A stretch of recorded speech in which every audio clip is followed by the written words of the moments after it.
Assalamualaikum, gimana kabarnya hari ini? Sehat?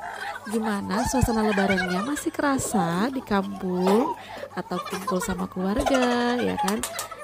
Ini suasana lebaran aku. Kita lagi mau maaf-maafan, sungkaman.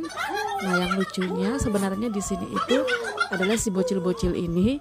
Jadi mereka salaman, tangan mereka kemana, tapi mata mereka itu melirik ke amplop-amplop yang kita pegang gitu. Karena memang kita kasih ke bocil-bocil ini. Jadi itu seru banget, lucu banget. Jadi sampai ada yang nangis karena antara nggak rela atau nggak ikhlas minta maaf sama abangnya karena emang mereka suka banget berantem.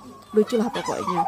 Jadi ini acara salam-salaman dari kakak tertua dulu sampai nanti yang paling kecil gitu.